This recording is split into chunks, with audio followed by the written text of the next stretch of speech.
and welcome to my pathetic garden.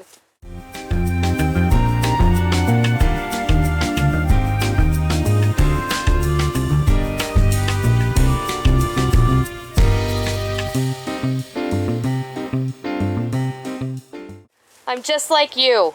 Okay, maybe some of you have nicer looking gardens at the end of the summer than I do. Then you're just better than I am. I'm sorry to say. Due to a rash of very moist weather over the summer, this is what happens. Even though we have laid files and cardboard and mulch over the winter last year and all of that, this is what happens when you get a ton of rain. And I apologize for the background noise. There's nothing I can do about it.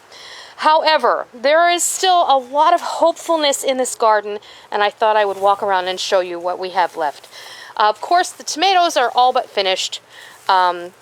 I have onion chives over here that are starting to flower. I don't know if you can see that, but that's fun. All of these tomatoes are coming out, and I have a problem with some morning glories at this point, and an obnoxious truck driving around. You know what? Gardens are always such a joy, but when things like the end of the season comes, it's always so disappointing for me. My sage is looking awesome, and that's perfect because it's just in time for the fall goodness and turkey stuffing and all of that. It actually looks beautiful. I have a fig tree here that looked like little more than nothing at the beginning of the summer, and now it just looks gorgeous. Unlike the rest of this garden, which looks like a jungle. I'll walk you over here and I'll show you. My rosemary has done beautifully. But here's more of that doggone morning glory. We are trying our darndest to get rid of it, but it's sometimes feels like we're fighting a losing battle, but we fight it nonetheless. I'm going to be cutting back this morning glory. I got morning glory on the brain. I'm going to be cutting back this rosemary for the winter, and I'm going to show you how to make a really beautiful rosemary wreath out of it at some point, and you can look for that in the next week or so, and we'll show you how to make that. It'll be a lot of fun. My bay tree seriously needs to be trimmed back, but she's still looking good, and they tend to do a little bit better in the cooler weather, so you know, that's that.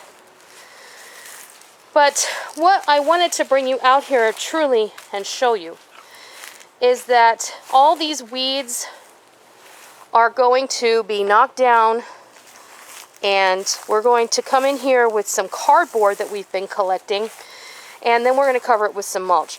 But I wanted to say, don't throw your cardboard away if you have a garden like we do, because you should be using that as mulch cover for the winter. I know it's a pain to keep it. I know it's a problem if you don't have anywhere to store it. But even if you just put it in the walkways, it's a really great idea to keep it on hand. So here's some really sad tomatoes that need to come out. All the tomatoes are done. But I still have peppers coming on. As you can see here, let's see, I think I have a couple. Yeah, here's some we'll pick right now. I always miss something I like to hide down below. And like I said, I have had an issue with the jalapenos this year.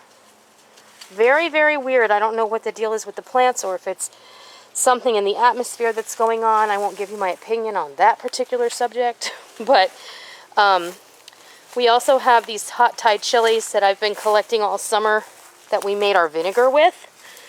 And now that the weather has cooled a little bit in the evenings, the peppers are starting to put fruit back on again because they love the cooler weather. You can see I've got some bells coming on again, a lot of them. Of course, these aren't going to get real big, but they're still going to be tasty, and we'll probably pull the majority of these.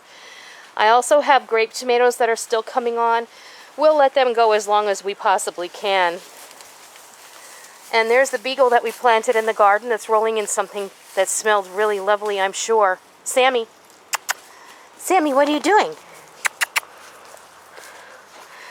Anyway. All right, well, I'm going to go do a little bit of work, but let's see over here before I let you go. This is a time of year when you still can find interesting treasures. There's the rhubarb. Even though I pulled it all out, it came back a little bit more. Some more little tomatoes.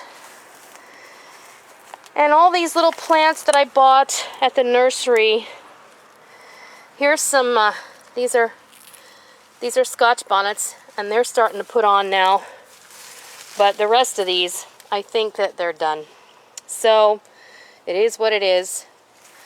Okay, I'm going to bring you back in just a minute and show you what I'm talking about with the cardboard. Alright, we have been collecting cardboard boxes. Now, here's a nice big one. Rick opened it up real good and just lay it down on top of the weeds, man. That's all you have to do. And then walk on it a little. Mush it down. And then just start layering your cardboard, even newspaper. I used a lot of old files at one point that I had. We just threw them down here on the ground. They all mulched in. Now what happens later is we come along and we cover this with tree mulch. And that way, in a perfect world, you avoid weeds. But this year we had so much rain that it was actually no challenge for the weeds to come back through. I mean, we're still better than we have been in some years, so, you know, it is what it is. But the time has come to kind of do a rework on our garden. So we're going to have to seriously decide what happens in here. What if the plywood? Yep. You can throw it down there too. Yes. And the weeds have not grown through this because they can't. But this plywood is going to mulch in. This was untreated plywood. And it gave us a nice solid entryway in and out of the garden this year. Not to mention no mud bog in your garden gate area. So that's always a good thing. So before I let you go, I want to show you just one thing that I'm very excited about. First of all, here's my one of my citrus trees. This is a lime tree. We have a couple of limes coming on, but that's not the awesome part. The awesome part is this.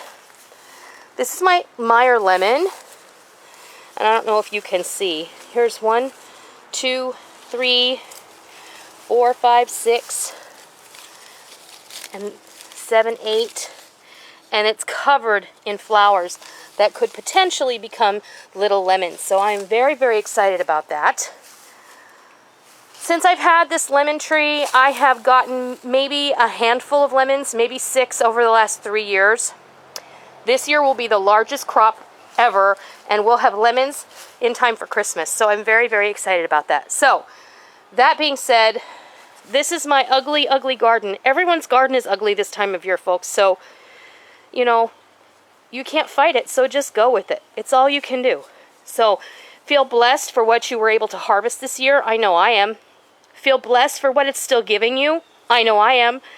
And that's all we can do, because the garden is an ever-evolving thing. We're always learning from it.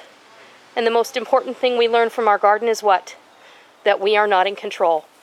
So, I hope you enjoyed this little walk through our end of the season Icky garden.